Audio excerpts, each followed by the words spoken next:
Hello दोस्तों, नमस्कार। दिन भर की बड़ी खबर बिना देरी के बताएंगे। जहां सबसे पहले बताएंगे भारत और दोस्त रशिया में होगा इतना बड़ा सैन्य समझौता कि एक दूसरे के क्षेत्र में भेज सकेंगे सैनिक और युद्धपोत। बताएंगे दोस्तों आखिर कैसे संभव हुआ रशिया और भारत के बीच में ये समझौता। तो वहीं जम्मू कश्मीर के उरी सेक्टर से घुसपैठ की बड़ी खबर है दोस्तों। साथ ही साथ तीस्ता प्रोजेक्ट पर नजरें गड़ाए बैठा था चाइना, लेकिन भारत ने कर दिया बड़ा खेला। प्रधानमंत्री मोदी और शेख हसीना ने किया बड़ा फैसला। बताएंगे चीन को लगा तगड़ा झटका। तो वहीं पाकिस्तान को अब भीख भी नहीं देगा चाइना। जी हां, शहबाज मुनीर इमरान खान को कर दिया लाइन हाजिर। चीन ने पाकिस्तान को दिया है तगड़ा झटका। बताएंगे दोस्तों कैसे। तो वहीं राहुल गांधी की रद्द हो सदस्यता। राहुल गांधी भारत के नहीं बल्कि ब्रिटेन के नागरिक। बताएंगे किसने लखनऊ कोर्ट में क्यों दायर की याचिका। सारी जानकारियां बताएंगे। बस आप वीडियो के अंत तक बने रहिएगा। और खबरों में आगे बढ़ने से पहले अपने देश भारत का निरंतर विकास होते हुए देखना चाहते हैं तो इस वीडियो को लाइक करके चैनल को सब्सक्राइब करके बेल आइकन दबा के कमेंट में जय हिंद अवश्य कह दीजिएगा। बात करें पहली बड़ी खबर की, जहां भारत और दोस्त रशिया में होगा बहुत बड़ा सैन्य समझौता। एक दूसरे के क्षेत्र में भेज सकेंगे सैनिक और युद्धपोत। बता दें रशिया ने भारत के साथ संयुक्त सैन्य तैनाती पर समझौते को मंजूरी दे दी है। इस समझौते के तहत रूस और भारत एक दूसरे के क्षेत्रों में सैन्य संरचनाएं, युद्धपोत और विमान भेजने तथा उनके आपसी सैन्य सहयोग को व्यवस्थित कर सकेंगे। रूसी समाचार एजेंसी स्पुतनिक के इंडिया चैप्टर ने इस बारे में जानकारी दी है। स्पुतनिक इंडिया ने बताया है कि रशिया के प्रधानमंत्री मिखाइल मिशुस्टिन ने रूसी रक्षा मंत्रालय को भारत के साथ समझौते के ड्राफ्ट पर बातचीत करने का काम सौंपा है। विशेषज्ञों का मानना है कि रूस और भारत के बीच नया रक्षा समझौता यूरोप और एशियाई सुरक्षा को मजबूत करेगा। आपको बता दें दोस्तों कि दोनों देशों के बीच होने वाले इस समझौते में क्या खास होने वाला है। दरअसल समझौते में संयुक्त अभ्यास और प्रशिक्षण आयोजित करने, मानवीय सहायता प्रदान करने और प्राकृतिक आपदाओं से निपटने के लिए सैनिकों को भेजने का भी प्रावधान है। इसकी मात्रा सुनिश्चित की गई है जिसमें 5 युद्धपोत, 10 विमान और 3000 से ज्यादा सैन्य कर्मी नहीं हो सकते। हालांकि आपसी सहमति से इन्हें बदला जा सकता है। जी हां दोस्तों, ऐसे में इस समझौते के बाद किसी को झटका लगे ना लगे, लेकिन अमेरिका को तगड़ा झटका लगने वाला है, खास करके पश्चिमी देशों को। इस पर आपकी क्या निजी राय है दोस्तों, और भारत और रशिया के बीच संबंधों पर आपकी क्या कमेंट होने वाली है बताइएगा जरूर। तो वहीं बता दें जम्मू कश्मीर के उरी से बड़ी खबर। उरी सेक्टर में घुसपैठ की कोशिश हुई नाकाम। सुरक्षा बलों ने 2 आतंकवादियों को कर दिया ढेर। जी हां, सुरक्षा बलों ने शनिवार को जम्मू कश्मीर के बारामूला जिले के उरी सेक्टर में घुसपैठ की कोशिश को नाकाम कर दिया। अधिकारियों ने यह जानकारी दी। घुसपैठ की यह कोशिश नियंत्रण रेखा यानी LOC के पास हुई। अधिकारियों ने बताया कि वहां अभी गोलीबारी जारी है। उन्होंने बताया कि सुरक्षा बलों ने उरी सेक्टर के गोहल्ला इलाके में नियंत्रण रेखा के पास घुसपैठ की कोशिश को नाकाम कर दिया। ऐसी खबरें हैं कि सेना ने 2 आतंकवादियों को ढेर कर दिया है। जी हां, बारामूला के गोहल्ला उरी सेक्टर में आज तड़के घुसपैठियों की कोशिश को उस समय नाकाम कर दिया गया जब वे सीमा पार से घुसने की फिराक में थे। जी हां, नियंत्रण रेखा पर तैनात सेना के जवानों ने घुसपैठियों की संदिग्ध गतिविधि देखते ही उनको ललकारा। जी हां, सूत्रों ने बताया कि घुसपैठियों को चुनौती दी गई है और उन्होंने गोलीबारी शुरू कर दी, जिस पर सेना ने भी जवाबी कार्रवाई की गई, जिससे मुठभेड़ शुरू हो गई। अंतिम रिपोर्ट मिलने तक सुरक्षा बलों का अभियान जारी था। सेना और पुलिस की ओर से अभियान के बारे में फिलहाल कोई आधिकारिक बयान नहीं आया, लेकिन इन दोनों घुसपैठियों को मार गिराया गया है। साथ ही साथ बता दें तीस्ता प्रोजेक्ट पर नजरें गड़ाए बैठा था चाइना, लेकिन भारत ने कर दिया बहुत बड़ा खेला। पीएम मोदी और शेख हसीना ने लिया बड़ा फैसला। बता दें बांग्लादेश के तीस्ता नदी प्रोजेक्ट को लेकर भारत ने दिखाई बड़ी दिलचस्पी। चीन पहले से ही था तैयार, लेकिन भारत के इस चाल में पस्त हो गया चाइना। बता दें बांग्लादेश की प्रधानमंत्री शेख हसीना 2 दिवसीय दौरे पर भारत आई हुई है। आप सभी जानते हैं भारत के प्रधानमंत्री नरेंद्र मोदी जी और बांग्लादेश की पीएम शेख हसीना के बीच शनिवार को लंबी बातचीत के बाद कई समझौतों को अंतिम रूप दिया गया। इस दौरान भारत ने बांग्लादेश को तीस्ता नदी के संरक्षण वाले प्रोजेक्ट में अपनी रुचि दिखाई है। दूसरी तरफ चाइना भी $1 अरब की इस परियोजना पर नजरें बनाए हुए हैं। दोनों देश के प्रधानमंत्री ने व्यापार, डिजिटल मुद्दों और कनेक्टिविटी में सहयोग बढ़ाने के लिए कई पहलों पर हस्ताक्षर किए। बांग्लादेशी पीएम के साथ बातचीत के बाद मीडिया से बातचीत में पीएम मोदी ने कहा कि भारत का एक तकनीकी दल जल्द ही तीस्ता प्रोजेक्ट को लेकर ढाका का दौरा करेगा। तीस्ता नदी भारत और बांग्लादेश के बीच 54 नदियों में से एक है। जी हां, प्रधानमंत्री मोदी जी ने एक बयान में कहा कि आज हमने नए क्षेत्रों में सहयोग के वास्ते भविष्य के लिए एक दृष्टिकोण तैयार किया है। हरित साझेदारी, डिजिटल भागीदारी, समुद्री अर्थव्यवस्था और अंतरिक्ष जैसे क्षेत्रों में सहयोग पर बनी सहमति से दोनों देशों के युवाओं को लाभ मिलेगा। वहीं अपनी टिप्पणी में बांग्लादेश की पीएम शेख हसीना ने भारत को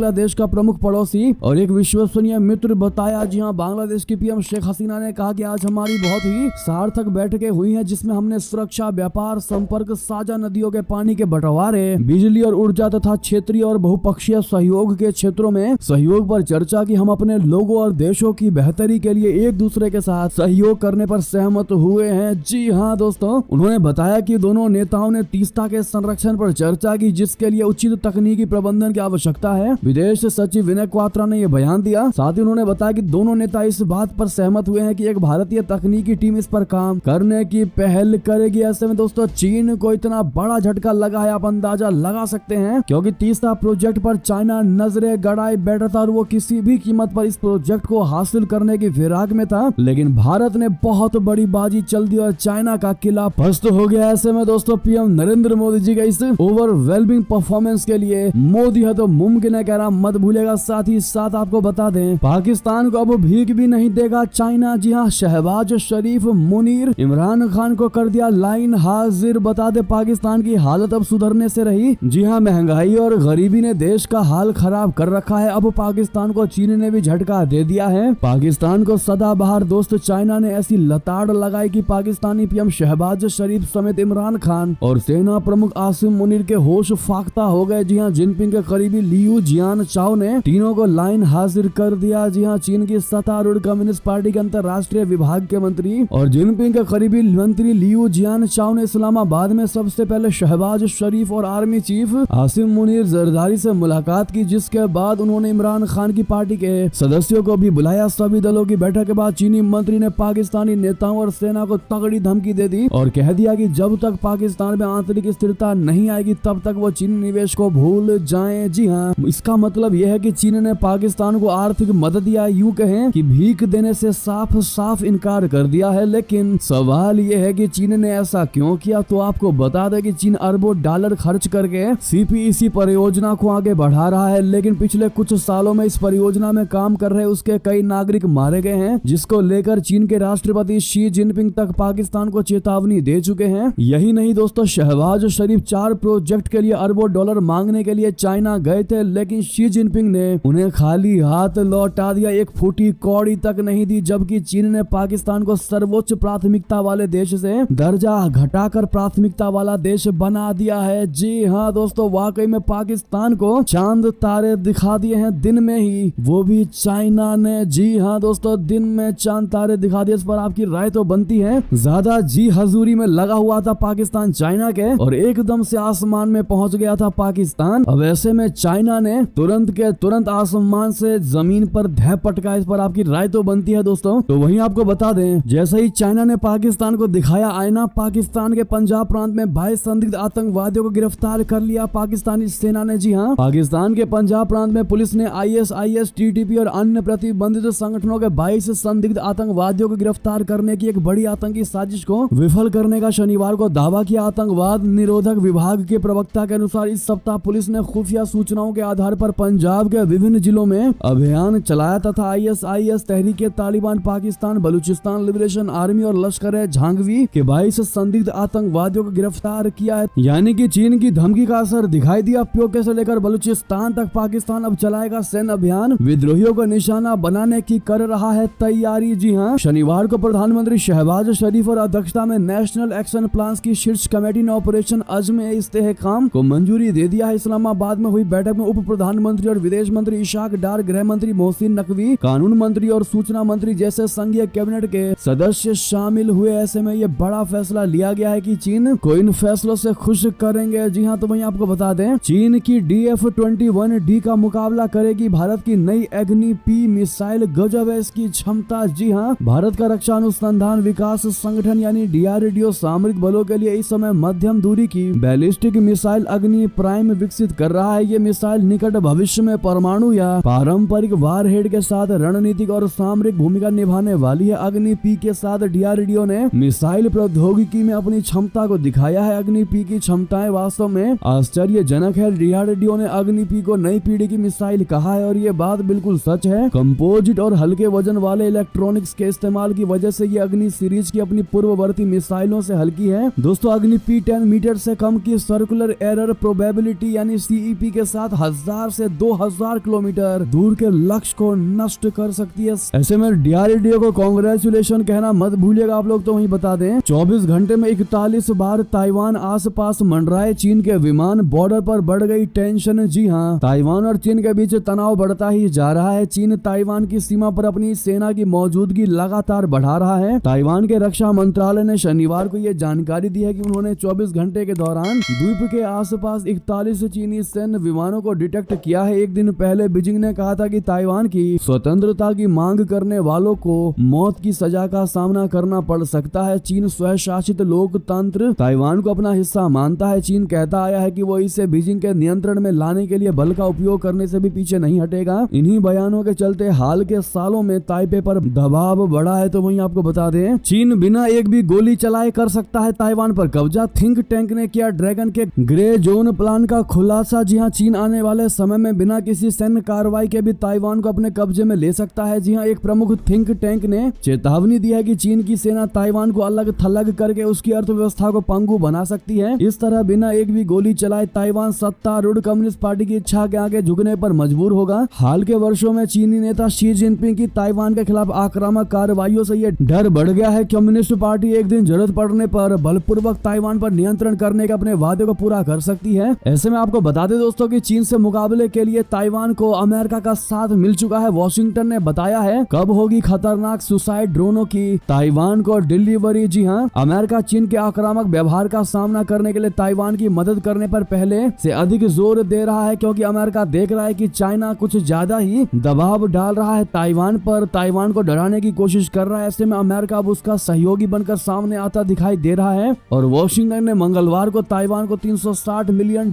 मूल्य के सशस्त्र ड्रोन और युद्ध सामग्री की बिक्री को मंजूरी दे दी है। लेकिन दोस्तों हम इसको मदद नहीं कहेंगे, क्योंकि अमेरिका की यह हमेशा से एक स्ट्रेटेजी रही है कि पहले किसी देश को अमेरिका खूब ज्यादा डराता है, ऐसा माहौल क्रिएट कर देता है कि वो देश डर जाए और अमेरिका से हथियार को खरीद ले और अमेरिका अपनी मार्केटिंग करने में, अपने हथियारों को सेल करने में कामयाब हो सके। ऐसे में अमेरिका पर आपकी क्या राय है दोस्तों? क्या वाकई में अमेरिका दूसरे देशों की मदद करता है या फिर वो अपने वेपन्स को बेचने के लिए एक एनवायरमेंट क्रिएट करता है? देखते हैं क्या कहती है सबसे ज्यादा भारत की जनता। तो वहीं बता दें कनाडा पुलिस ने कहा कि एयर इंडिया कनिष्क उड़ान में बम विस्फोट की जांच आज भी जारी। जी हां, कनाडा की पुलिस ने बताया है कि एयर इंडिया की उड़ान संख्या 182 को बम से उड़ाने की जांच अब भी जारी है। पुलिस ने इसे आतंकवाद के मामले की सबसे लंबी और सबसे जटिल जांच में से एक बताया है। पुलिस ने यह टिप्पणी विमान को बम से उड़ाने के 39 साल पूरे होने से 3 दिन पहले की है। मॉन्ट्रियल नई दिल्ली एयर इंडिया कनिष्क उड़ान संख्या 182 में 23 जून 1985 को लंदन के हीथ्रो हवाई अड्डे पर उतरने से 45 मिनट पहले विस्फोट हो गया, जिस विमान में सवार सभी 329 लोग मारे गए थे। इनमें ज्यादातर भारतीय मूल के कनाडाई थे। ये बम सिख आतंकवादियों ने ऑपरेशन ब्लू स्टार के जवाब में रखा था। तो वहीं दोस्तों आपको बता दें चीन की दुखती नब्ज को क्यों रगड़ रहा है अपना भारत। मोदी 3.0 का ये रवैया बहुत कुछ कहता है। जी हाँ, पिछले कुछ हफ्तों में चीन के प्रति भारत के रवैये में बदलाव देखा गया है। ये इस बात का संकेत देता है कि अपने तीसरे कार्यकाल में मोदी सरकार चीन के खिलाफ सख्त रुख अपना सकती है। 2020 में सीमा पर भारत और चीन के सैनिकों के बीच झड़प के बाद से ही दोनों देशों के संबंधों में तनाव बना हुआ है। प्रधानमंत्री मोदी जुलाई के पहले हफ्ते में कजाकिस्तान में शंघाई सहयोग संगठन की बैठक में शामिल हो सकते हैं, जहां उनकी मुलाकात चीन के राष्ट्रपति शी जिनपिंग से हो सकती है। दोनों नेताओं के बीच संभावित बैठक से कुछ समय पहले ही भारत चीन के खिलाफ अपना रुख सख्त करता हुआ दिखाई दे रहा है। बता दें कि 2022 में बाली में हुए G20 शिखर सम्मेलन और एक साल बाद दक्षिणी अफ्रीका में हुए ब्रिक्स शिखर सम्मेलन में गलवान झड़प के बाद मोदी जी और शी जिनपिंग के बीच हुई 2 बैठकों में कोई सकारात्मक परिणाम नहीं निकल पाए थे। भारत चीन सीमा पर दोनों तरफ अभी भी हजारों के हजार सैनिक तैनात हैं। जी हाँ दोस्तों, ऐसा लग रहा है कि मोदी 3.0 सरकार में चाइना को किसी भी कीमत पर सबक जरूर सिखा दिया जाएगा। तो वहीं बता दें भारत ने जो किया पाकिस्तान उसकी हिम्मत तक नहीं कर सकता। जी हाँ, चीन ने पाकिस्तानी नेताओं को फटकारा तो एक्सपर्ट ने सुना दी खरी खरी। आपको बता दें पाकिस्तानी एक्सपर्ट साजिद तरार ने कहा कि चीन की भारत से लड़ाई है, लेकिन भारत से उसका ट्रेड चल रहा है, व्यापार चल रहा है, उनकी कार्गो फ्लाइटें चल रही है। वहीं पाकिस्तान दोस्त होकर भी जलील हो रहा है। भारत कपड़ों में आग नहीं लगाता है, लेकिन पाकिस्तान ने अपने कपड़े फूंक लिए हैं। भारत को चीन से फायदा है तो व्यापार चल रहा है, जिससे फायदा है उससे तेल खरीद रहा है। भारत जो कर सकता है वो पाकिस्तान कभी जिंदगी में भी नहीं कर सकता। जी हाँ, साजिद तरार ने आगे कहा कि खैबर पख्तूनख्वा प्रांत के स्वात जिले में भीड़ ने निंदा के एक आरोपी को जलाकर मार डाला। इंसान को जलाती भीड़ के वीडियो दुनिया भर में वायरल है। इससे पहले एक श्रीलंका के साथ भी ऐसा हुआ था। ऐसे वीडियो दिखाकर आप लोगों को निवेश और टूरिज्म के लिए बुलाओगे तो आखिर कौन ही आएगा। दूसरे देश की बात छोड़िए, पंजाब का इंसान स्वात नहीं जाएगा। ऐसे में अगर चीनी मंत्री ने कहा कि पाकिस्तान को स्थिरता की आवश्यकता है तो गलत नहीं कहा। ये बात तो पाकिस्तान के नेता भी जानते हैं कि स्थिरता के बगैर इन्वेस्ट नहीं आता है। यानी कि दोस्तों साजिद तरार ने वाकई में पाकिस्तान को आईना दिखा दिया है, उसको उसकी औकात दिखा दिया। ऐसे में साजिद तरार के बात का क्या आप समर्थन करेंगे दोस्तों? अपनी राय दीजिएगा, देखते हैं क्या कहती है भारत की जनता। तो वहीं आपको बता दें, पुरानी दोस्ती आई याद, हिजबुल्लाह के खिलाफ इजराइल के साथ आएगा अमेरिका। जी हाँ, अमेरिका के राष्ट्रपति बाइडेन के गाजा युद्ध विराम प्रस्ताव पेश करने और इजराइल को हथियारों की सप्लाई रोकने की चेतावनी के बाद लग रहा था कि अमेरिका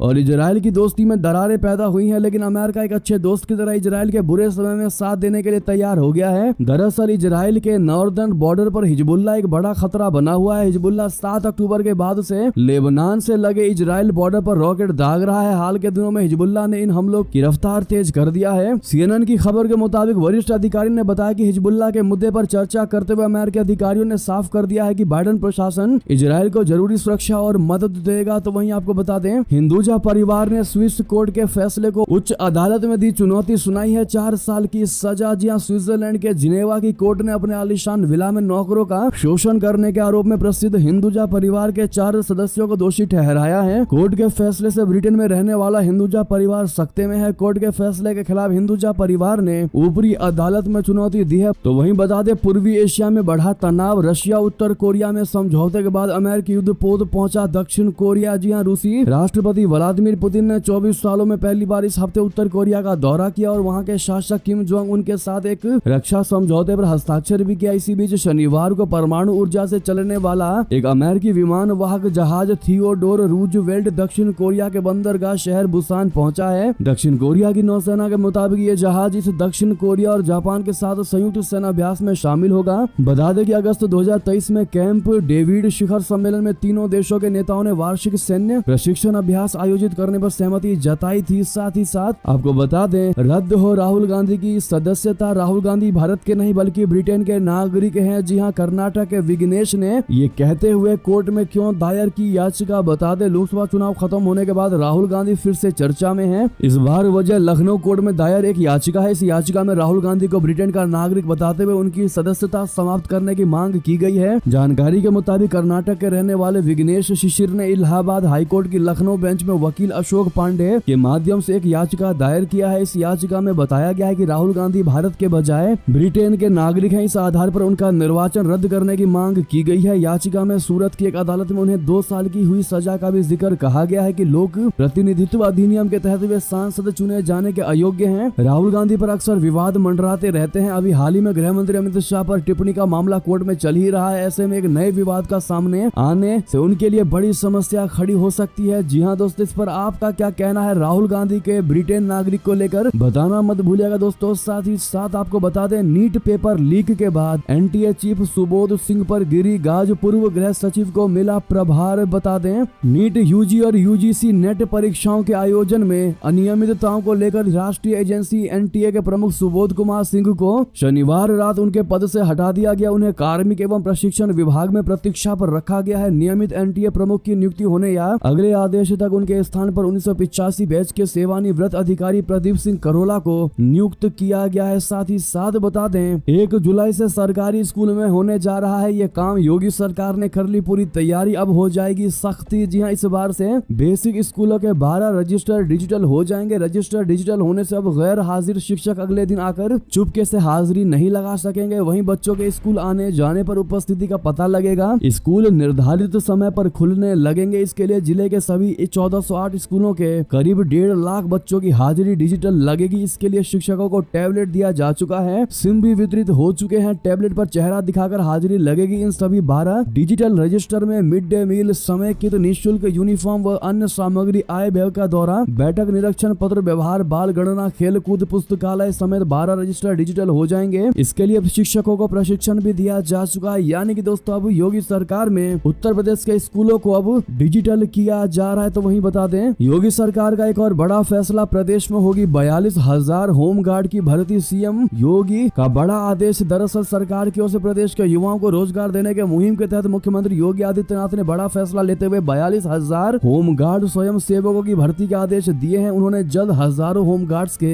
रिटायर्ड होने के दृष्टिगत जल्द भर्ती प्रक्रिया को शुरू करने को कहा है। साथ ही होमगार्ड्स को आपदा मित्र के रूप में तैनात करने के लिए नियमावली बनाने का भी निर्देश दिया है। साथ ही साथ बता दें, क्या जीएसटी में आएगा पेट्रोल या डीजल? आखिर क्या बोली वित्त मंत्री निर्मला सीतारमण जी? आपको बता दें, वित्त मंत्री निर्मला सीतारमण ने शनिवार को कहा है कि केंद्र सरकार की मंशा हमेशा से पेट्रोल और डीजल को जीएसटी के दायरे में लाने की रही है और अब राज्यों को एक साथ आकर इसकी दर तय करनी है। उन्होंने कहा कि पूर्व वित्त मंत्री अरुण जेटली ने पेट्रोल और डीजल को जीएसटी कानून में शामिल करने का प्रावधान पहले ही कर दिया है। अब बस राज्यों को एक साथ आकर दर तय करने के लिए चर्चा करनी है। उन्होंने कहा कि अब सिर्फ ये फैसला करना है कि राज्य जीएसटी परिषद में सहमत हो या फिर तय करें कि वे किस दर के लिए तैयार होंगे। सीतारमण ने जीएसटी परिषद की तरफ 15वीं बैठक के बाद संवाददाताओं से कहा, एक बार ये निर्णय हो जाने के बाद इसे अधिनियम में शामिल कर दिया जाएगा। लेकिन दोस्तों, इस पर आपकी क्या निजी राय होगी? क्या पेट्रोल और डीजल को जीएसटी में लागू करना चाहिए या बिल्कुल भी नहीं? क्या सुझाव देना चाहेंगे आप लोग? भारत सरकार को बताना मत भूलिएगा। देखते हैं भारत की जनता की क्या राय है। साथ ही साथ दोस्तों, ये थी की सारी बड़ी खबरें। आपको हमारी खबर कैसी लगी? आशा करता हूँ बहुत अच्छी लगी होगी। थोड़ी भी अच्छी लगी तो वीडियो को लाइक करके चैनल को सब्सक्राइब करके बेल आइकन दबा के कमेंट में जय हिंद अवश्य कह दीजिएगा। मिलते हैं अगली बड़ी खबर में। आप सभी का बहुत बहुत धन्यवाद।